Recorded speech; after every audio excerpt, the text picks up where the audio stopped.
네, 안녕하십니까. 더불어민주당 국민소통위원회입니다. 4월 30일 수요일 민주파출소 제보 및 주요 대응 현황 브리핑을 시작하겠습니다. 민주파출소 제보 현황을 보고드립니다. 4월 30일 09시 기준 1,066명이 방문하였고 300건의 제보가 접수되었습니다. 매체별로는 네이버가 25.67%로 가장 높은 수치를 기록했으며 그 뒤로는 SNS 20.33%, 유튜브 11.33%, 커뮤니티가 8%, 현수막이 6.33% 순서로 제보되었다는 말씀드리겠습니다. 이어서 주요 제보 내용을 말씀드리겠습니다. 민주당 이재명 후보에 대한 살해 선동 및 살해 예고글이 유포되고 있다는 제보가 있습니다.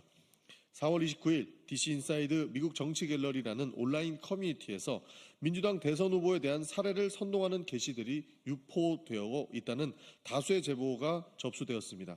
해당 게시글에는 누구 한 명 애국으로 이재명을 살해하자는 식으로 직접적인 신체 위해를 암시하는 표현이 포함되어 있다고 합니다.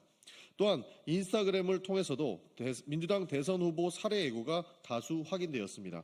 예컨대 민주당 후보를 비판하는 게시물에 걱정마 내가 죽이러 간다는 댓글이 달리는 등 특정 인물에 대한 위해를 암시하는 내용이 유포되고 있다는 말씀 드리겠습니다. 네이버 증권을 통해 민주당 대선 후보에 대한 악의적인 허위 사실이 유포되고 있다는 제보가 있습니다.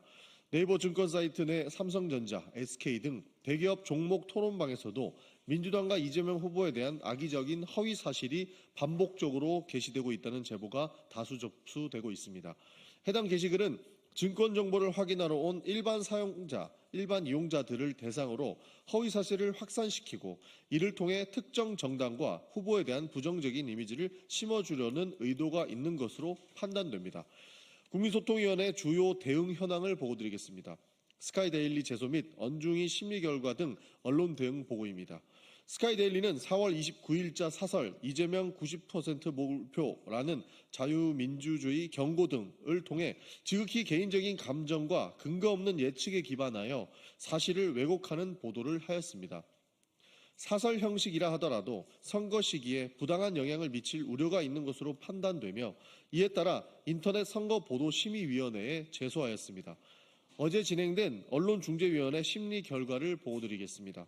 자유일보가 4월 3일자 보도했던 4월 4일 사법부가 국민 신뢰를 얻는 마지막 기회에는 반론 보도로 합의되었습니다.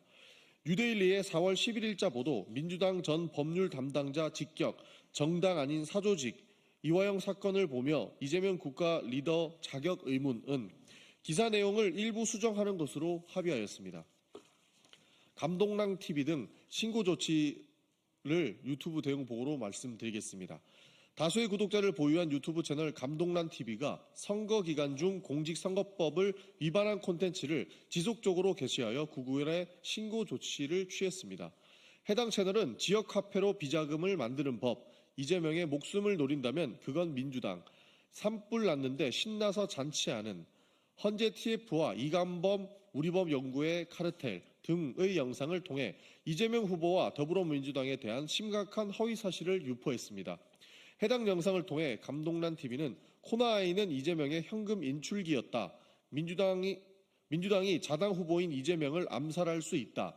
문재인이 정신병자들을 인권이라는 명목으로 사회에 풀어놓았다 등 근거 없는 허위 주장을 유포하는 동시에 모욕적인 표현을 사용하여 공직선거법 위반 소지가 다분하여 구글에 신고 조치하였고 법률 검토도 진행하고 있음을 말씀드립니다. 국민의힘 거짓말 시리즈 99번째 말씀드리겠습니다.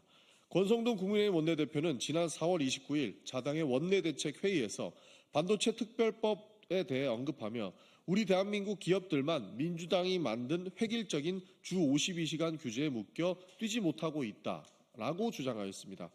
주 52시간 예외조항 없이는 어떠한 것도 합의할 수 없다는 국민의힘으로 인해 반도체 특별법이 통과되지 못하고 있음에도 민주당과 주 52시간 근무제 때문에 반도체 업체 등 우리 기업이 발전하지 못한다는 식으로 거짓말을 하고 있는 것입니다. 더불어민주당은 주 52시간 예외를 반도체 산업에게만 적용했을 때 해당 사항이 AI 업계, 게임 업계 등 타업계와의 형평성 문제 및 전체 노동자에 대한 근로시간 문제로 이어질 수 있어서 최대한 신중하게 접근하고 있는 것뿐입니다. 주 52시간 근무제는 기업의 입장만으로 가부를 결정할 수 있는 것이 아닙니다. 노동계는 반도체 발전은 안전하고 건강한 노동 환경을 바탕으로 이루어져야 한다고 주장하고 있습니다. 국민의힘은 노사 입장을 종합해 최선의 결과를 내기 위한 우리 당의 입장을 폄훼하려는 시도를 멈추시기를 바랍니다. 이상으로 마치겠습니다.